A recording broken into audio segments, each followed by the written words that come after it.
In this video, I will be talking about my experience in a cult.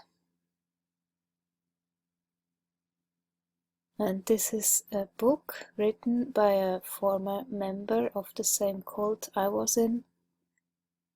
And she described her experience from years before. We have never met in person, but much did not change over the time.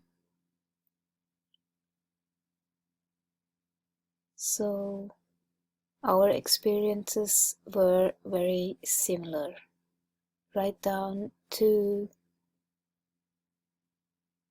the feelings of being bored, of feeling depressed, not having any possibility to mentally grow and study some things, go to school.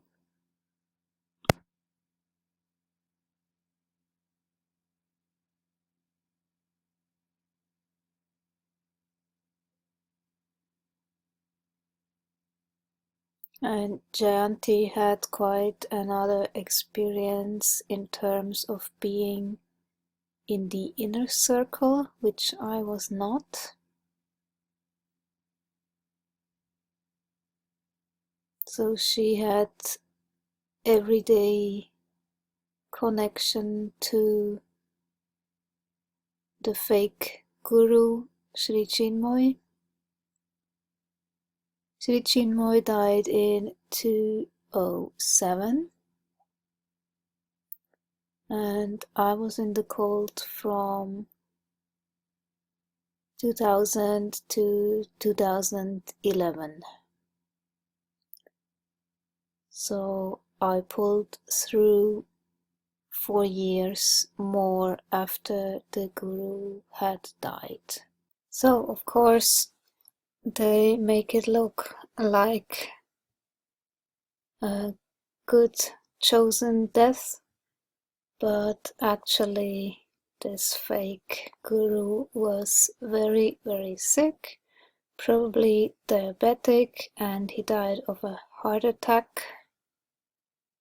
So there is nothing spiritual about his death. And this is how long it took me to disentangle myself from all the brainwashing and finally realizing that I was in a cult, completely disenchanted with everything that was going on, feeling devastated, bored, and depressed. So this is one of the so-called celebrations in New York. You had to go there in April and August, and followers of Sri Chinmoy came from all over the world to meet in New York. And there were so many people and so much program going on.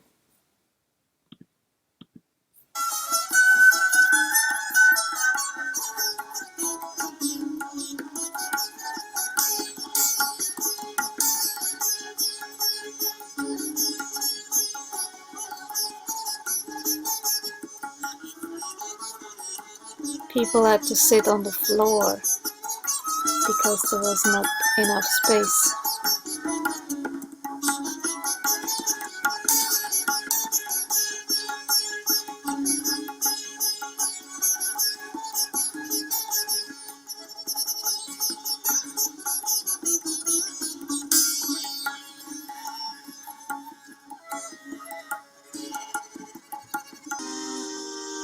And after some time you are just bored to death from this.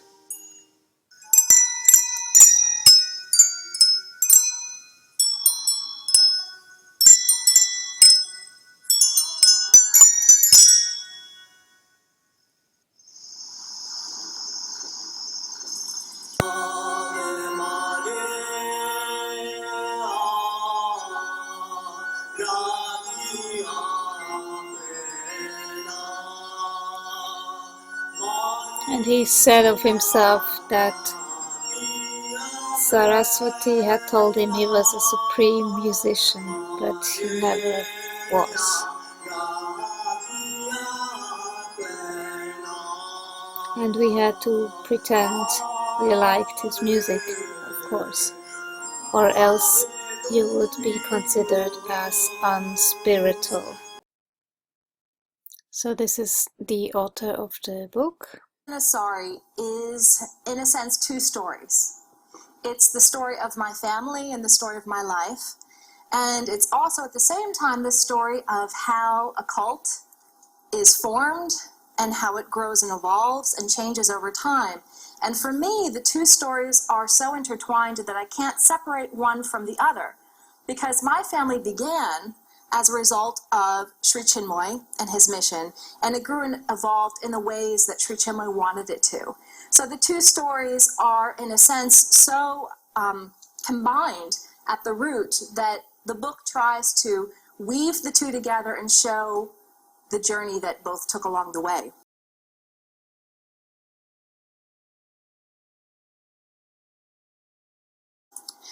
So to begin, I'd like to, think a little bit about cults and what our society or culture thinks about cults. Because there are a lot of people that I think when you hear the word cult, we automatically think of sort of front page news, sensational groups, right? We think of Jim Jones and the Kool-Aid. We think about Waco, Texas and the disaster there. But the truth of the matter is that the majority of cults in America today are not the ones that are to be found on the front page, but the ones that are in the communities, right? Sort of hidden within the local communities, people that live near you, people that you work with, people that you wouldn't even necessarily know are involved in these groups. And of course, the word cult also has a lot of meanings, because how does one define what a cult is, as opposed to what, let's say, an alternative religion or a spiritual path, or sometimes it's referred to as a new religion. And there's been a lot of research to try to define what constitutes that of being a cult and what constitutes that of just being somewhat off the mainstream. If you want to learn more about cults in general, this is a very good book, Escaping Utopia. Those authors are cult survivors. So the Sri Chinmoy Center, by definition, in terms of the research that I've read and the research that I've conducted myself, really falls into the typical classical cult. And there are a couple key characteristics of that. And one is, of course, the fact that the group needs to be based around a central authoritarian figure who maintains complete and utter control over the group. And within that control, that central figure then is in the capacity to regulate everything that the members do, including what they say. Disciples. Well, tonight, members who remain with the spiritual group defend their guru and their lifestyle. Here's part 2 of Mary Murphy's special report. And if people don't have a spiritual calling within them, they really can't make heads or tails out of it, and they usually like to make something negative out of it. We met Saroja wearing her Indian sari and walking the late guru's dog on 149th Street in Jamaica Hills. What's the channel again? 11. A native of Sweden, Saroja has been with the Sri Chinmoy organization for 43 years, a group that still runs this vegetarian restaurant on 164th Street. When I first came, I worked in a restaurant, then I worked at the UN for many, many years. Although Sri Chinmoy died in 2007, his followers still operate a row of stores on Parsons Boulevard in Queens. Shundar Dalton from Belfast, Northern Ireland, is the barber. And I've been here 30 years. Dalton is a youthful 66. He has photos in his shop of the late leader playing tennis in his younger days. He met the guru in Dublin and liked his philosophy. It's the idea that God exists, and by practicing certain yogas, you can make God more real for you. Sri Chinmoy was known for his concerts, his painting, and his meditation sessions around the globe. He also liked to break world records. Fake Former disciple Anne Carlton records. said it was a Fake. ruse. It was all fake. Number of mechanical devices. It was a lever system. Gary Falk, an ex-member now married to Carlton, told us why he got disenchanted with Sri Chinmoy. Guru's Oh, that was obsessiveness nice. with getting publicity. That was his big thing, getting known, becoming famous, winning the Nobel Prize. Then Spector became a group recruiter in Montreal and then Ottawa, Canada. He called us boys and girls, not men and women. In the 20 years I was there, I was kept as a child. And Carlton was given the name Fulela. Even if you're miserable, you pretend you're happy. You might get cancer. These are the things they tell you. But Saroja Douglas told us this is not the guru she knew. I know that he absolutely never abused She anybody is still in so any way or brainwashed. for any reason. He never sexually used any of the women. No, absolutely not. So Bullshit. how would you I think as a journalist, do you think She's that lying. you should interview somebody and then cleverly twist what they said or cook up something or get somebody who's angry and disgruntled and said, You do you see, think this that is that's what the they job do. of a journalist? I do not think a journalist should ever twist anything. And do you practice that? I do my best See to what she practice does? that. I've been doing this for 32 years. When Pix 11 Completely visited the twisting it headquarters for around. Sri Chinmoy Center, no one answered. David Burke was named as the preliminary executor of the guru's estate when the founder died. A spokesperson, Kusamita Peterson, sent Pix 11 a letter which noted in part, it is a common stereotype to accuse East Indian religious figures of somehow leading Western followers morally Blah, astray, blah, adding, blah. we deplore that our founder and leader is falsely maligned. So we will end with the words of Saroja, who remains true to her beliefs. Well, he wanted to teach people that they have to go deep within to really find out who they are and really bring out their true person, their true good qualities. Yeah, I'm and Mary in this Murphy, cult Pix you 11 could News. never ever do that. Where? So the females had to dress in Indian saris for every meditation, or if you worked in a restaurant you had to also wear a sari, which is very unpractical. And men were dressed in white. They eat. So in this cult we were forbidden to eat meat, and this comes from this tradition. Meat is considered impure, and you can only make spiritual progress if you eat so-called pure food. So we were forbidden to eat meat. So for a very long time I was a vegetarian, and it definitely weakened my body. I was depleted of important nutrients which only meat contains. What they do. So we had to do a lot of activities, getting up at 6 o'clock in the morning, meditate, then sing certain songs, and after that go running or do some other kind of sport. And then usually you went to work in a so-called enterprise. In Switzerland it was that chain of stores called Madalbal and gift shops. In the beginning there was a health food store, and they closed that because it didn't make enough profit. Yeah, and then also you were encouraged to run a marathon. So this is me finishing another marathon. It really depleted my body, and I think the histamine intolerance that resulted from the burnout comes from this You run so much, you train hard, and then you are on a vegetarian diet, you are sleep deprived from working so much and then doing all those social activities. It's insane.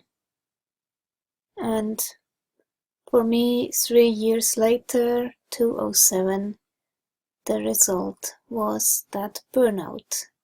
And from then on, I could no longer exercise. I had become exercise intolerant. So whenever I tried to run a longer distance or do anything in terms of exercise, I got a migraine.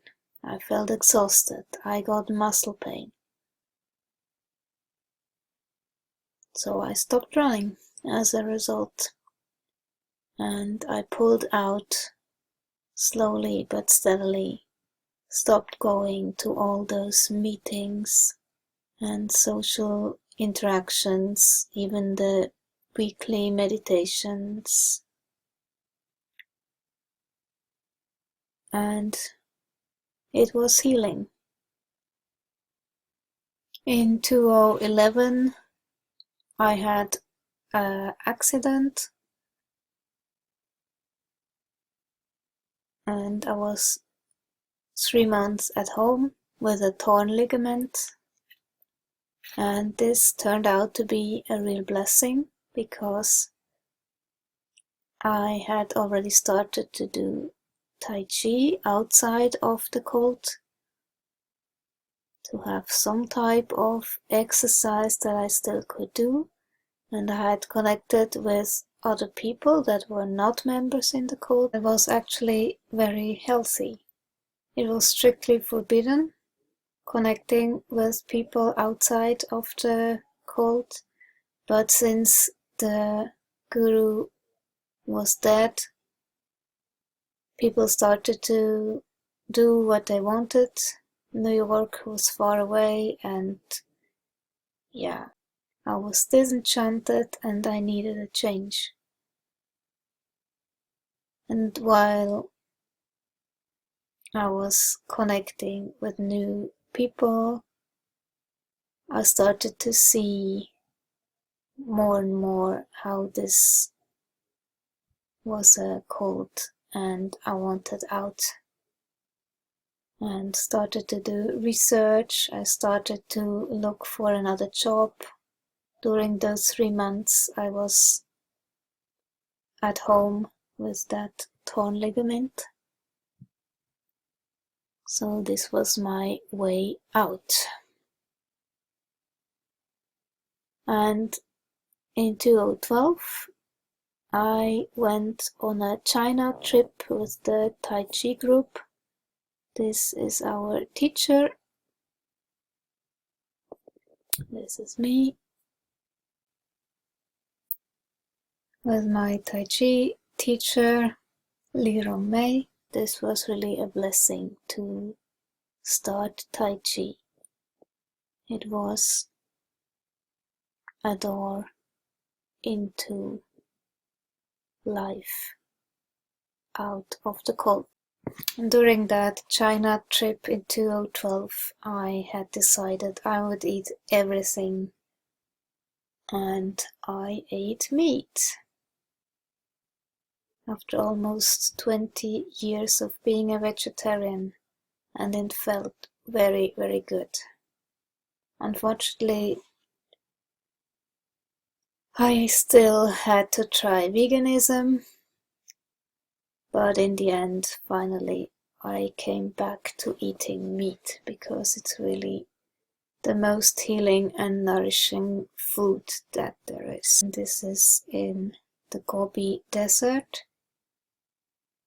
Made a huge impression on me.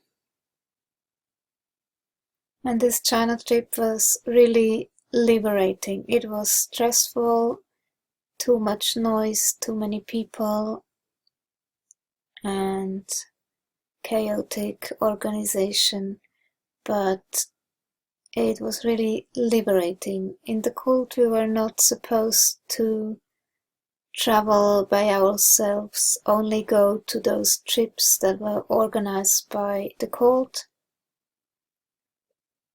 So this China trip symbolized my freedom, being back in real life. And I always wanted to learn Tai Chi. And here I'm in a Chinese bookstore. It's like paradise. You have so many books on martial arts. Having some fun. Speak to, who they communicate with, everything is controlled. And of course, that element of control is essential to maintain the uniformity of the group. So to maintain that uniformity, other things are put in place, such as banning all contact with the outside world. So there's this clear separation between those inside the group and those outside the group, because it's dangerous, in effect, to have someone who could be on the outside to tamper with the faith or the beliefs of those inside. And finally, within that same realm, if someone leaves the group, then there needs to be a way to ensure that those people don't come back and speak to the people who still maintain the faith of the group. So therefore, when someone leaves, they're banished, they're shunned, and exiled forever, and they're out. So I had to let go of everybody who was still inside the cult when I left.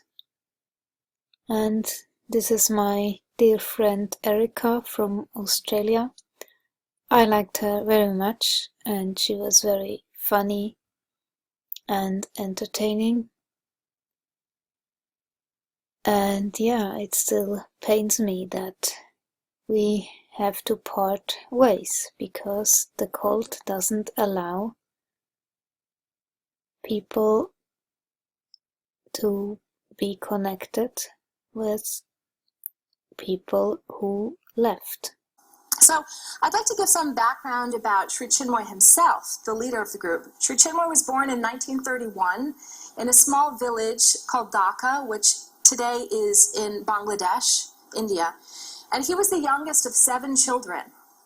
And at quite a young age, he was around age 11, when both of his parents had passed away. And at that time, the eldest brother of the family made a decision. And he decided that he was going to bring all the sisters and brothers into what's called an ashram. And an ashram is a spiritual community. So he brought all the brothers and sisters into the ashram of a guru in India, in Pondicherry, India, called Sri Aurobindo. And it was there that Sri Chinmoy himself had his formative years. This is what he learned from the ashram life. He saw how guru works. And he really, at that point, was sort of forming his own ideas about what he wanted to do with his own life. But of course, Sri Aurobindo was a very different type of guru. And this is important to kind of recognize the fact that India has a very long tradition of gurus. And the word guru simply means teacher. So there are many authentic teachers who do teach a series of philosophies about how to improve one's life and how to live a happier life and how to attain a level of consciousness that's a higher level. And Sri Aurobindo was one of these authentic teachers and is still considered that in India today. But Sri Chinmoy himself had very different plans. And his plans were that he realized in the 1960s, what was happening in America at that time was that there was this whole huge market of spiritual seekers who were actively looking for gurus, looking for yogis, swamis, people looking towards the Eastern traditions for answers to life's questions. So we can think sort of the most famous of this would be the Beatles, right? In the 1960s, with all their power and fame and money and women, they decided to go to India and sit at the feet of the Maharishi in order to achieve some type of illumination, some type of knowledge of the answers to life's mysteries. So Sri Chinmoy knew that in America there was this big market, and he decided that he wanted to get in on this. He was a very ambitious man. So when he decided to come to America, he set up shop not in a small remote town in the middle of the US, but he decided that if you want to make it big in America, then you go right to the heart of the matter and you set up shop in New York City. And this is what he did. And his ashram still today is in Queens, New York. This is New York, Jamaica, Queens. And here is the vegetarian restaurant called Anambrama. And we went here to this park. You cannot see it, but there the food was served.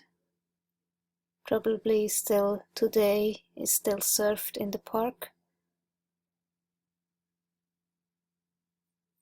And here is the entrance to the so-called temple, former tennis court. And here they are always selling books and different stuff. This is the Anambrama restaurant from close up. And then you go around the corner to the park.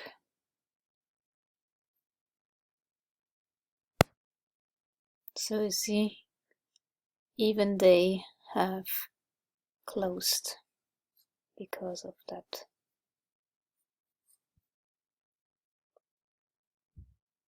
And this was a newer cafe.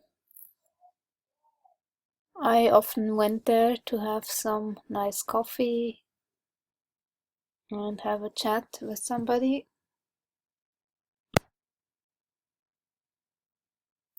So this is a Google map. And the owner of the restaurant actually is the brother of Jayanti. And he died of AIDS, of all things. And which is strange because we actually had to be celibate. So they even wrote about this in a newspaper article.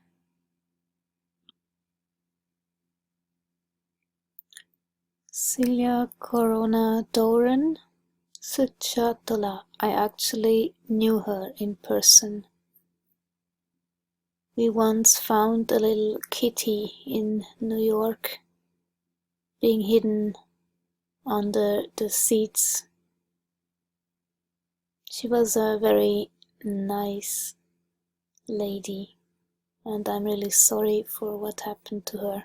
So we had to be celibate, not have any boyfriend or girlfriend, while he enjoyed himself sexually. The hypocrisy of this, typical for a cult leader.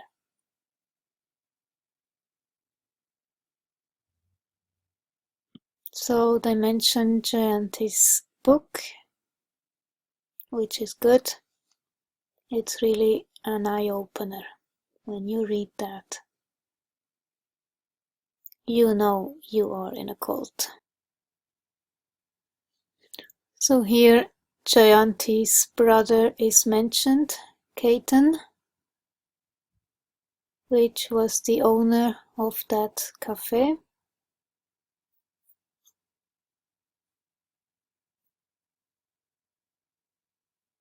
And he died of AIDS.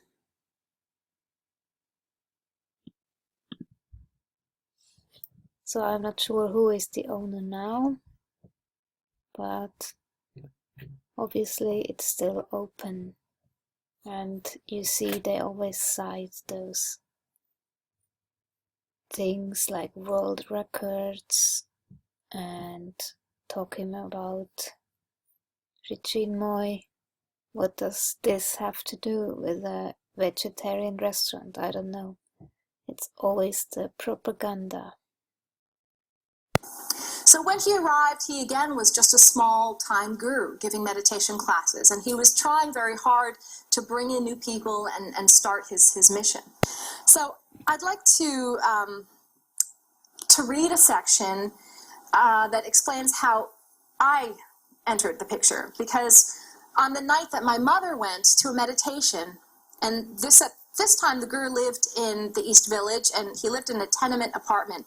And the meditation that he held was in his apartment, and it was a very informal group of people. It was just a bunch of seekers who once a week came together with the Guru to simply do meditation exercises. So it was at that night, at that meditation, that my mother went. And she said that she looked at this Guru, and he had an incredible, beautiful smile, and he was wearing dhoti, which is a traditional Indian dress. And he told her to sit down next to this long-haired man who was barefoot, sort of hippie man. So she did. She sat down next to him. And during that meditation, both my mother and father said that they felt something real from this Guru. That there was something tangible. There was a sense of peace. There was a sense of light.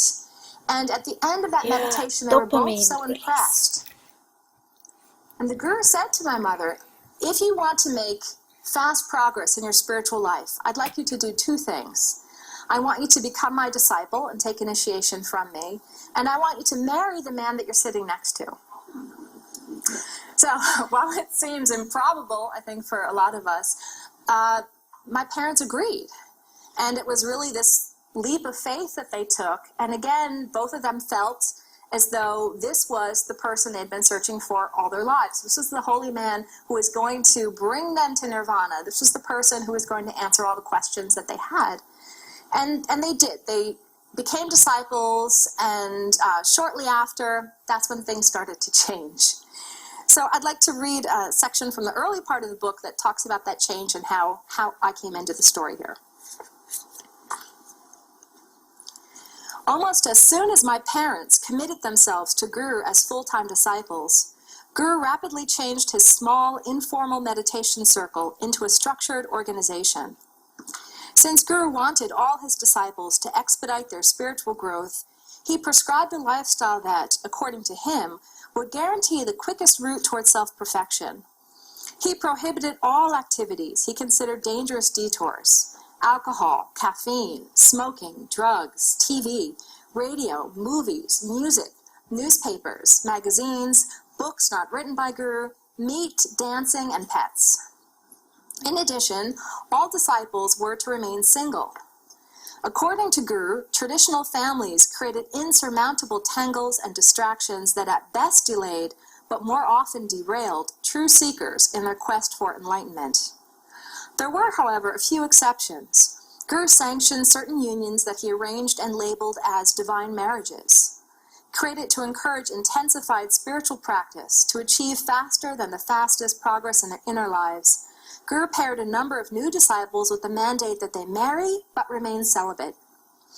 Shortly after my parents' divine marriage, in 1969, my mother became pregnant, clearly violating Guru's policy. The problem of my mother's pregnancy drove an immediate thorny wedge between the newlyweds, who were still strangers to each other. Nervous to confess to Guru, they felt ashamed and embarrassed. Guru scolded my parents for being undivine and indulging in lower vital forces that threatened to eradicate all of their spiritual hunger.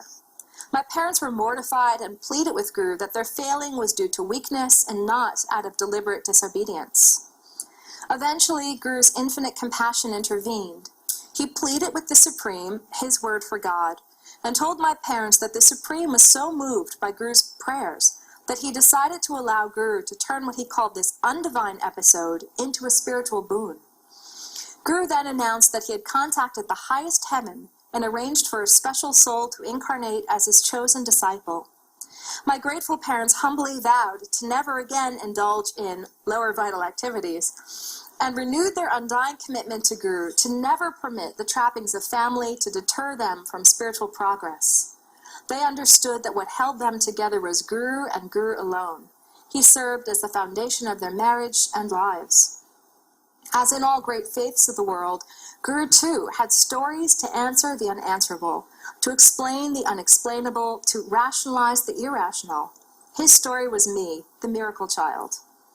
In the history of the Sri Chinmoy Center, from its humble beginnings in 1964 to its present-day expansion with more than 7,000 followers around the world, and the hundreds of thousands of ex-disciples and seekers who, for however fleeting a time, came to experience Guru's presence, I, according to the legend originally told by Guru, and then repeated endlessly by disciples around the world, am the only soul to have been personally invited, selected, or commanded to incarnate into his realm on earth. Though mine wasn't proclaimed a virgin birth, he announced that I descended from the highest heavens to be an exemplary disciple. I was to be the Ananda to Buddha, the Peter to Jesus, the Lakshmana to Rama, a devoted sacrificial being, selfless and tireless, pleasing the Master unconditionally. The myth of my birth was one of Guru's favorite stories that he repeated over the years. Although it changed slightly depending on his mood, the standard version is the following. At 6:01 on a warm morning in September 1970, my soul entered the world, landing in a Connecticut hospital.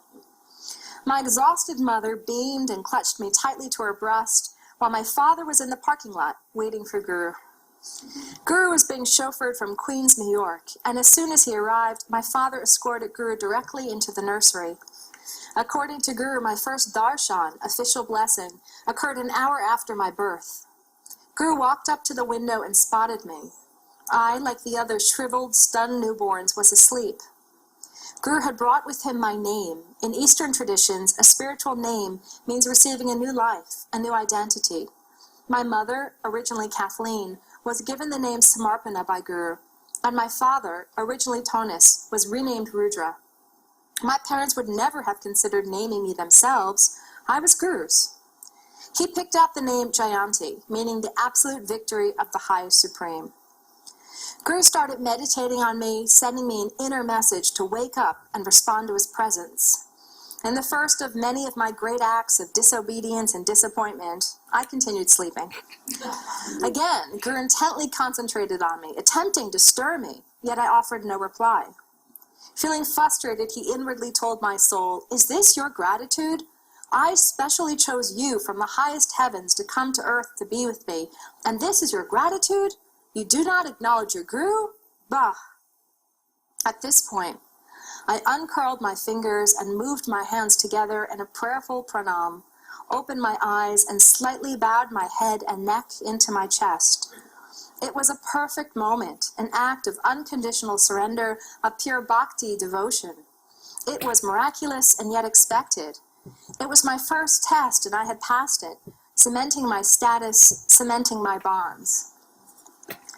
So that, of course, is the beginning, and I sort of joke that when you're born as the chosen one, with all those great expectations as to what you're going to do in your life and how you're going to please the Master, then really the only where you can go, if you're put up on this pedestal, right? The only place you can go is to come crashing down. And I think, in a sense, the rest of Cartwheels in a Sari is my story about that slow and inevitable decline off the pedestal that he had put me on at my birth. But my family, from this point, we were there. We were in, and we were his foot soldiers to do whatever he wanted us to do. And he wanted us to do a lot.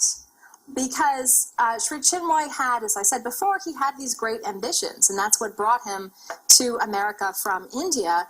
And he decided that he was going to come and become the next Dalai Lama. He wanted to be an internationally known, world-renowned spiritual figure that was at the helm of an organization with worldwide centers and with millions of disciples. So how do you build that? Well, you build that by having, by starting with the people closest to you. So right away, the Guru did a couple things that I think are really indicative of what his ultimate ambitions were. One of the things that he did right away was he changed the name of the group. It was originally called the Om Center. And some of you who do yoga probably know that Om is a sacred Sanskrit word, and it means the soundless sound. It represents the Trinity, right? The creator, the preserver, the destroyer, Brahma, Vishnu, Shiva. So he originally had his group called the Om Center, but I think he realized that if he was just yet another small town guru giving meditation classes, he's not going to achieve what he wanted. So he switched the name from the Om Center and renamed his organization the Sri Chinmoy Center, which is what it's still referred to today. And with that shift, of course, is the whole shift in focus, away from the disciples and their own spiritual life and to him. So the Sri Chinmoy Center became this official vehicle for him, by him, and about him, for him to achieve the goals that he set. And a lot of the goals that he set were these incredible goals that demanded a lot of foot soldiers to do the work. So right away, the Guru made a few changes. And one of the things that he did was he told my father, who again had been studying philosophy, he told my father to drop out and forget the philosophy and go to law school instead. And why law school? Because the Guru decided that he wanted to have my father serve as his personal lawyer. So my father did. He went to law school, got his law degree, and the very first thing that he ended up doing out of law school was he created the Sri Chinmoy Center as an official tax-free church, thus giving it all the privileges and status of an organization that would need in order to kind of begin its movement. And the other thing that Sri Chinmoy did at this time was he told my family, since we were already in Connecticut, since that's where my father was going to school, to stay in Connecticut and be his Connecticut missionaries. Because at that time he realized that he wanted to start having groups in all 50 states and then spread worldwide. So our house then, we initially lived in Wilton, then we lived in Norwalk, and we finally moved to Greenwich, but our house was the official Sri Chinmoy Center. And we lived upstairs, and the basement then was where the disciples would come every week for meditation. And all the people who were interested in meditation in the Connecticut area would come to our house. And on Monday nights, in the early days, Sri Chinmoy would come and meditate with all of these disciples in our basement. And these, of course, were sort of the early days when there were few enough disciples that people could fit in the basement, first of all, and that the Guru decided it was worth his time traveling to Connecticut to see them. During the 80s, things changed, and he decided that he no longer was going to travel. If disciples wanted to come, they'd have to go to see him. And all the other nights, we did that as well. Besides Monday nights, we would travel to Queens, to his ashram, and we would meditate with him. So he began a number of things that were kind of strategic for him to spread his mission. One was that he figured out that he wanted to get in with the United Nations, because what would give him instant credibility was having a connection with the UN. So one of his early disciples actually used to work at the United Nations Secretariat building. And she figured out that in order to start an informal club there, all you needed was a signature of 2 people that worked at the UN. So 2 people signed up that they wanted to have this meditation club. And the next thing you know, Sri Chinmoy had this permanent place to go, and now called himself the Sri Chinmoy Peace Ambassador of the United Nations, and that he went to the UN twice a week to hold peace meditations.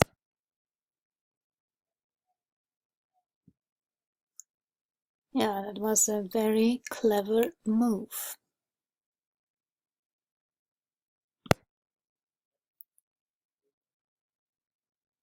And through the United Nations connection, he met a lot of celebrities, famous people, even Nelson Mandela.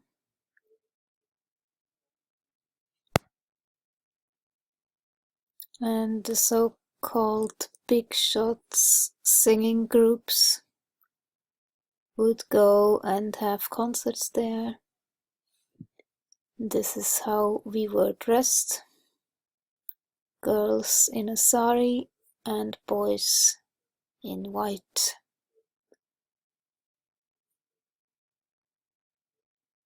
This is Ranjana Ghosh. She is the adopted daughter of Sri Chinmoy and still the leader of the group to this day. They just continue on telling lies. He certainly all of a sudden gave him a huge boost.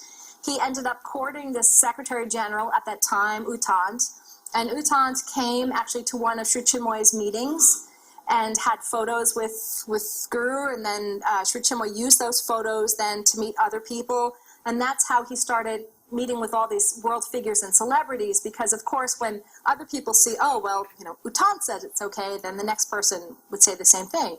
So thus began his pitch of what he called manifestation, and that was to get as many disciples as possible. I'd like to read another section from the book about this period of time where we were constantly on the go, because he was out there giving lectures, giving concerts, in this attempt to get more and more disciples. I think there are two things that I need to explain before I read this one clip. One was that early on, Sri Chinmoy decided that he no longer wanted disciples to have easy access to him. So no longer could you just call him up or come and approach him in a room. Instead, he decided that disciples had to stay at a distance. And if he wanted to speak to you, he would address you, and then you could speak to him. Otherwise, you could try to write a message to him or pass a note to him. And he asked his male disciples to serve as his fleet of personal bodyguards. And therefore, they were to protect him and kind of keep him apart from sort of the riffraff of the everyday disciple. And the other thing in this section, that when Sri Chinmoy was still in India at the ashram, he befriended a Canadian woman, and he asked for her help in terms of filling out all the paperwork that was necessary to come to America and get a green card. And what he promised her was that he promised her if she aided him in setting up shop in America as a guru, that he would give her a special position. And the position would be his sort of spiritual equal, and she would be considered the consort. And this also is sort of a long tradition in India of having a representation of the divine in both a masculine and a feminine form. So Ala Devi was meant to represent the female form of the divine. But of course, once Sri Chinmoy got to America and he started gaining more disciples and gaining more power and gaining ins with various celebrities, he didn't really need her anymore. So then came this strange tension as to what to do with Ala Devi. All right, so we read this one section where we are on tour. Okay. During this time, Guru was perpetually on tour throughout the United States and Canada, giving free concerts and lectures in a frenzied effort to expand his mission, and so were we. Weekends, therefore, meant bus trips. In the bus, Guru reserved the first row for himself, and then positioned Prema and Isha on a seat across from him. The rest of the bus was by invitation only, and getting onto Guru's bus was a prized privilege. Other buses trailed behind with sad disciples who sat facing their windows with folded hands, just in case they might pass Guru's bus in traffic, and they could have a few seconds of a highway blessing via Guru's window. My family always got invited onto Guru's bus, which meant that in addition to being entertained by Guru, spontaneously singing, telling stories, and passing out prasad, we received special perks like keeping count of the drawings that he did on everything from placemats to napkins. The buses we traveled on were not luxury models, but low-budget rejects, like retired school buses without heat. Inevitably, on each trip, we had mechanical problems. One freezing and sleet-drenched night, on our way back home from Guru's public concert, the bus's engine began smoking, and we quickly pulled off the nearest exit. A few of the guards, including my father, who also rotated as one of the official drivers, bundled up and headed outside to fiddle with the engine. Alo had been at the concert, but she had driven down from Canada with Roshan and Hira. I had watched Alo in the auditorium. She was in the row in front of me, and for the entire concert her head drooped asleep, like a wilted tulip. In her defense, even a short concert for Guru was at least 3 hours long. His concerts always started late. He began with a silent meditation, then improvised on many musical instruments, none of which he knew how to play. As usual, before Guru entered the stage, the hall was full. Disciples responsible for producing the event wanted to give Guru a packed house, and so for months they soaked the city with posters, gluing everything from bulletin boards to phone booths, and blitzing neighborhoods with leaflets. The more people in attendance, the more pleased Guru was with the event. Numbers mattered. If Guru was going to transform humanity, it was advantageous for him to appear before big crowds. The biggest audiences came when the famed guitarist Carlos Santana, whom Guru named Devadi, became a disciple. After receiving initiation, Guru instructed Santana to marry his girlfriend, Deborah. Although they lived in California, they often came to New York to bask in Guru's divinity and have Guru as their muse. As a great honor and privilege for Santana, Guru invited him to perform during Guru's concerts. Inevitably, however, though the house may have been packed at the beginning of the night, after Santana finished playing, bowing both to the audience and to Guru, then left the stage, most of the audience fled. Those who did stay to see Guru's follow-up act exited shortly after as Guru scraped a bow across his cello while singing Bengali songs. For 9 years as Davidi, Santana devoted himself to Guru's path, receiving special attention from Guru with every visit, until suddenly he was gone. I remember Guru sitting on his porch, chastising Santana and his wife, blaming their broken spiritual lives on their disobedient desire to start a family. Santana instantly became an ex-disciple, and Guru told us Santana would drown in the ignorant sea, and immediately all of his relationships with the center were formally and permanently severed. I was used to this by now. When a disciple left, Guru forbade any contact. It did not matter how fond one was of the person, that ex-disciple had to be discarded. So many disciples came and left that cutting off a person from my life, even someone I had known from when I was learning to crawl, now felt normal. One couldn't or shouldn't get too attached. I'd learned how to scab over quickly until I couldn't feel anything anymore, and an ex-disciple was just another name added onto the rapidly expanding blacklist. Santana's break with Guru, however, did have a profound effect on concert attendance. With Guru as the headliner and only act, the less than full houses had early mass evacuations. Although I understood that the concerts were hours and hours long, and the music was unbearable, the people who left, I concluded, were simply unenlightened and didn't understand the larger purpose. I felt sorry for them. Here they were given an opportunity by the Supreme himself to become a disciple of the highest avatar, and they blew it. It really was their loss. At 3 a.m, shivering, I huddled against my mother and the broken-down bus. Due to chronic mechanical trouble, the bus's engine stalled, and from my seat beside the window, frigid winds seeped through the glass.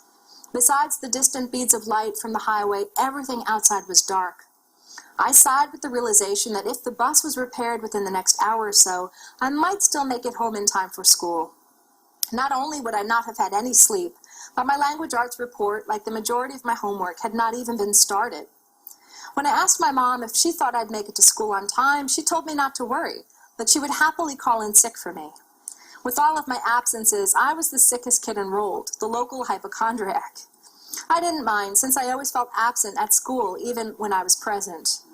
Long after I had stopped dressing in saris and decorating my cubby with photos of Guru in Nirvikalpi Samadhi, an elevated state of consciousness, the kids at Silvermine Elementary School still remembered.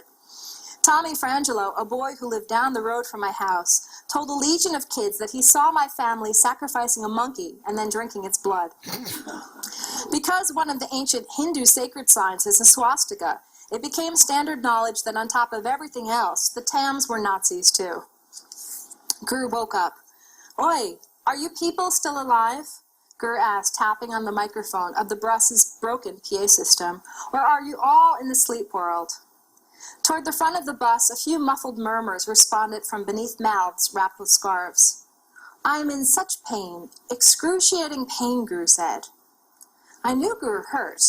His slight limp at the beginning of the concert became a definitive wobble that caused him to move extra slowly, pausing between steps onto the bus. Seeing Guru in such obvious discomfort pierced me with guilt. The blame was mine, as well as all the other disciples who were constantly failing him with our selfish needs. My complaints about the freezing bus, the lack of sleep and food, I knew, were ungrateful and uninspired, which resulted in desires and longings for myself rather than Guru, and the price was paid by Guru yet again. I slunk into my seat, wishing I could reverse all the damage I had done. You cannot and will never know what this Guru has to carry. So much dead elephant weight I suffer from carrying your problems, vital problems, which are emotional problems, mental problems. But my suffering does not end there. So merciless does Allah torture me. Endless are her attacks on me.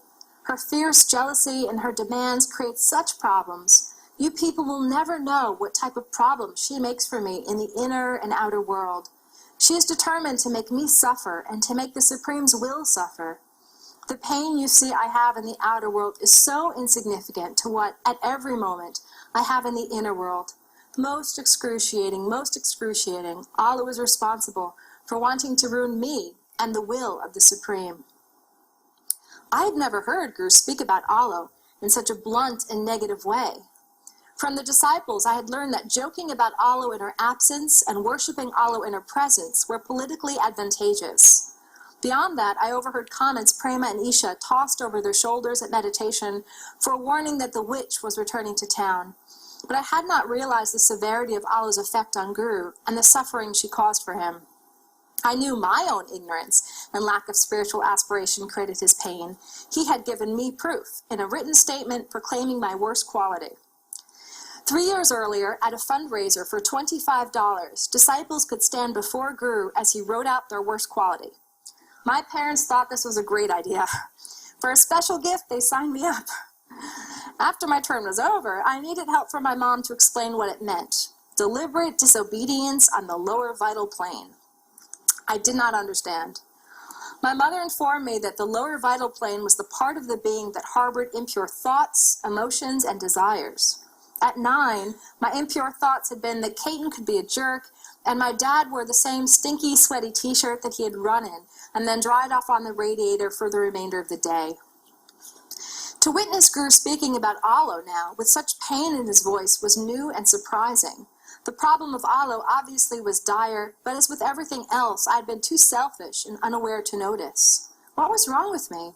My own intuition was non-existent. I loved Alo, and secretly, even though it was bad, I still loved her. This probably caused Guru extra suffering. Guru? A woman asked. Oi, Guru replied. A question? It was dark, and in my seat, I couldn't see into the rows behind. Is there something that we can do to help you with Alo? She questioned. I was glad that she asked this. I really wanted to know. Could you not kill her? Guru said. The world paused, stuck in a moment, frozen. Only the wind moved, bleeding through the glass onto me, giving me chills. I did not want to hear anymore. I felt afraid of Guru and what he wanted. It all felt wrong. I turned away toward the window that offered an illusion of the world outside with no lights and only deep darkness. Somewhere I remembered the snaky arms of the Guru bust in the backyard curling and lapping their way toward my bedroom, awaiting my eventual return. Half an hour later, the bus was fixed and merrily on its way when Guru told the driver to pull over to a Howard Johnson's rest stop. As the sleepy disciples stretched and stumbled off the bus, confusion churned in my head. Nothing made sense. I must have misunderstood Guru. Language had different meanings for moments, and words slipped between meanings quickly, as when crossing between rooms. What I heard Guru say felt wrong, yet I knew that was impossible. He could never be wrong. Unsettled and with my stomach throbbing with discomfort, I turned toward my mother, who stood in the aisle zipping up her coat. There was a line to disembark as disciples packed tightly in front and behind her. I wanted to confess my distress to my mother, but I knew I couldn't. In my family, as in the center, we did not speak openly. Guru's standard policy was that disciples who questioned him were problematic and needed to be turned in for punishment. Criticisms, concerns, and suggestions about the center were evidence of one's own spiritual corruption. Rather than expose my own weaknesses and risk being reported, it was much safer to keep my concerns to myself. As the chosen one, I had a lot to lose. Mom? I asked in a low voice. She looked at me with deeply tired, apologetic eyes. I had a good meditation tonight, I said. So you see how deep the brainwashing goes. We even believed that our thoughts would hurt the Guru, would give him knee pain and shit like that. It's really incredible. And when you leave the cult, you have to disentangle from all of that. And Alo Devi also no longer is alive. She lived some more years after Chinmoy died in 2007. But apparently they had her constantly under drugs, sleeping pills, so she would not say things that she wasn't supposed to say and stuff like that. So, the Guru, of course, set himself up to be this person that, in a sense, could never be wrong. And the reason he did this was because he claimed that he was an avatar. And an avatar is the incarnation of God in a human form. So when you have believed such bullshit, you need a book that helps you to leave all those weird beliefs behind, let go of them. Who was 19 when she left her home in Greenwich, Connecticut, her 20-year membership in the Chinmoy Center proved to be emotionally damaging. Honestly, I think he preps people for a long time. I think he tries to make sure that the person is completely brainwashed. She had followed his program of marathon running and weight watching. And you had to go and be weighed every week. She was 29 when the guru invited her to a West Coast concert that she paid for. Then she recalls he summoned her to his room. I had been a celibate for 10 years. We weren't even allowed to look her in the eye. We weren't allowed to marry. We weren't allowed to have children. And he was saying, "Are you surrendered? Will you surrender to me?" And I was like, "Okay, I'm surrendered. Yes, I'm surrendered." I didn't get it. And then he said, "Take off your clothes." We started looking at Chinmoy's group when a viewer contacted us and told us the mystery drifter that we'd been seeking in southwestern Virginia, thinking she was a missing Queens woman, was actually a former Chinmoy disciple. That's Diane. She was in the publishing industry. I believe she was an editor. Several members, past and present, recognized the woman whose real name is Diane Cardone. And Carlton told us when Diane Cardone tried to set up a Sri Chinmoy Center in Woodstock, New York, I just felt that she didn't have quite the right persona. And so they gave it to someone else, and they sort of pushed her to the side. Carlton said that's when Diane Cardone started to break away from everyone. In her mind, she sees herself as a mendicant for peace, like a person who walks the earth praying for peace. Carlton, meantime, didn't leave the group until 2001, years after she claims the guru wanted her to get intimate with women. He was voyeuristic, so he would have us perform sexually in front of him. In my heart, meditated, and I said, "I have to leave the center." And during that conversation, he threatened my life. I had a scarf he had, and like this, he tied it, and he started tightening it, threatening to strangle me.